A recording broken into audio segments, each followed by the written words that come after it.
Kyle, are you getting any flashbacks to your court proceedings? You know, I mean, you look at this and then you look at how these people like.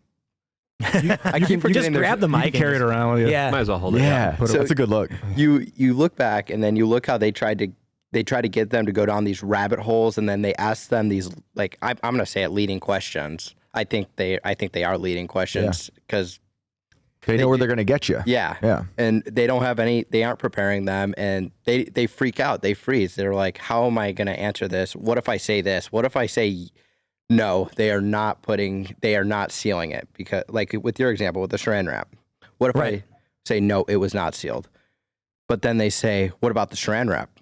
What about this? Wasn't there that on it? They're scared. If they say no, they're going to think are going to think they're stupid, because they're like, well, it was wrapped up. So when we were all, I think everybody, glued to that court proceeding with you, and I felt like there were several times they tried to get you and you didn't let them get you. I mean, did you get practice? Did you envision or were kind of trained with the questions that they were giving you? There was a couple questions out there that I didn't prepare for, but we did go through a mock trial.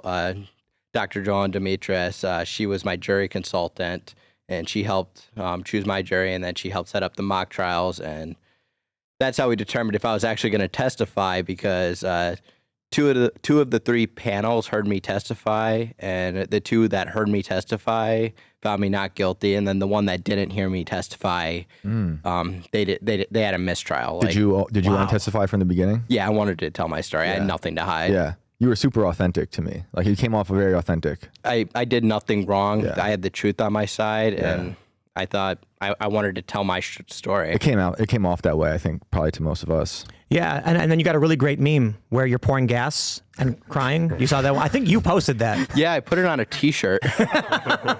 What was the meme? Maybe I should just see the picture. I'll look for it. It's the court proceeding. So where Kyle, basically recounting the story, has an emotional, recurrence.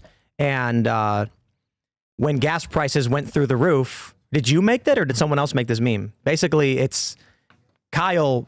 Basically, you're starting to cry, but you're holding the gas pump in front of a car, like the gas prices got you. I think somebody else made that meme.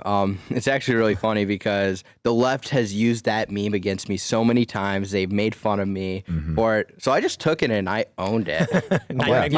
I'm not going to let you guys use my face and make fun of me for it. Good. So I'm going to make fun of myself. That's how you do it. That's humiliating. Have you, I'm sorry. No. I was going to say, have you talked to Binger at all? I have not talked to Fluffer Boy at all. Nice. No, I was going to say, we were just talking about with the Kerry Lake trial, how the media is falsely framing everything. That had to be, did you know the media was always lying about stuff before this happened? But and I have to imagine, as you're going through the court proceedings, and even before it, reading the media was like just fiction, just pure fiction. I mean, you see the things the media are saying. They twist things, they use sound bites, and it's ridiculous. They try to get away with it, and in some instance, they do. I mean, they called me a white supremacist, a murderer, vigilante, and none of those are true.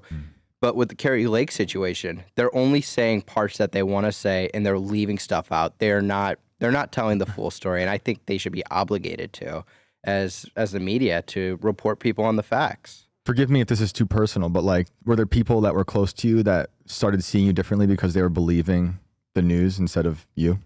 I mean, I've lost a lot of friends and a lot of family members because they didn't want to fall out of the clique or their friend groups. Unbelievable. But that's okay, because it really shows who people are as humans, and now I have better people surrounding me. Yeah, that's the positive way to look at that.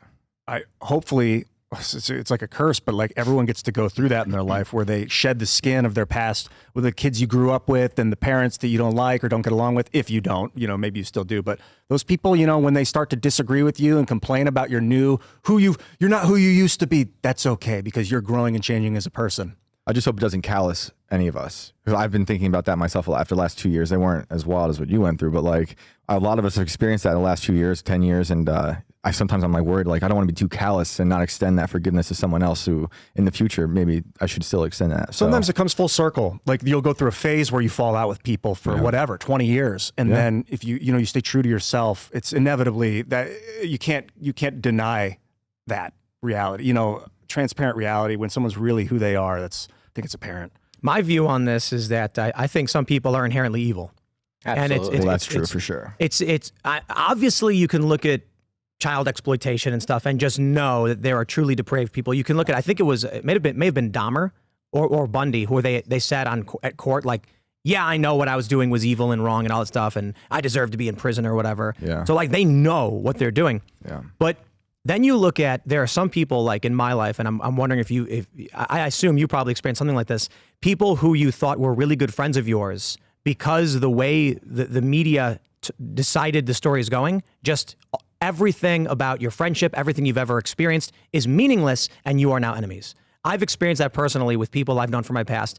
There's some of these people where the last thing I ever said to them was we had a skate session, we drank some smoothies, and I was like, bro, fist bump, let's skate next time, I'll see you later. And then you don't realize it, but it's the last time you ever hung out.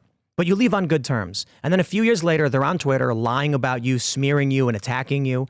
And I'm like, you never knew how evil that person was until they decided they could profit off of their knowledge of you or the fact that you were friends. Yep.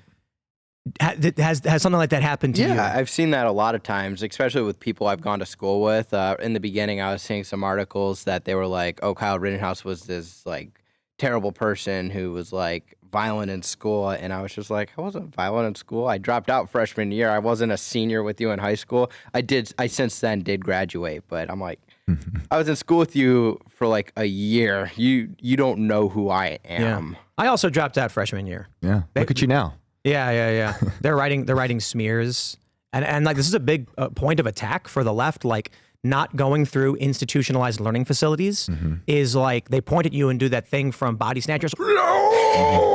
Yep. Like, and then they say, haha, that proves you're stupid, and I'm like, I don't know, I'm just running a business, man. I'm sorry. I was just gonna say that's how I felt watching a lot of these defense attorneys today. Like almost like laughing at the guy with the accent. Like they couldn't even help it, you know. The Alabama guy. Or yeah, whatever right. Like it was just like to them it was like kind of like a joke. You know, not all of them, but like a few of them. And you know, earlier some of them were joking about like what private schools they went to. You know, they're from a different dimension than me, and you could see that in the way they treat other people. What if they really are from a different dimension? I think they might be. Two universes collided, and that's why we have the culture war. At least interdimensional. Interdimensional demons is what some people call it. You said you dropped out, but then did you go back to school? I ended up, while I was on trial, I did online school, and I ended up getting my high school diploma.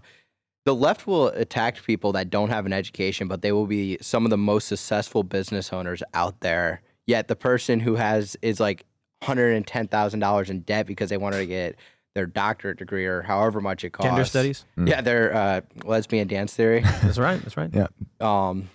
They think I would study that. But that's just me. but Study that on your own hold time. on, think about it. If you were going to study feminist dance theory under James Lindsay, that's worth spending money on because he's not trying to indoctrinate. He's actually breaking down what they're doing and why they're doing it. Is he dancing? We're not talking about feminists. Kyle was saying something else that's interesting. But I'm saying like woke ideology as a whole, not just like one subset of like lesbian dance theory. I'm saying if you actually took a study on wokeness and critical race theory from James Lindsay, he'd give you a holistic view of what their goals are, what they believe.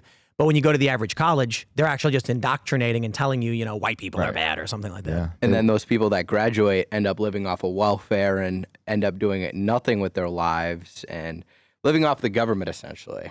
I almost went makes down sense. the road, yeah. I was on welfare for a while, unemployment, and then it was hard to get off because there was like, if you get a job, you lose your unemployment. I'm like, well, I'll make less money out of my It's job. the poverty cycle. It's like, okay, so you're in that cycle, and then you're getting money for the government, then you go out and work, and then you're making less than the government's giving you. Yep. And you're like, oh, well, I can go afford this fancy steak right now, but when I'm working, I'm living off of McDonald's because I can't afford that fancy steak. And I had more free time too on unemployment. It was crazy. Like they don't want to do anything to contribute to society.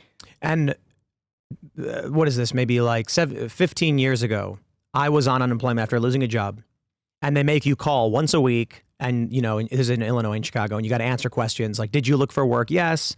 Did you make any money? No.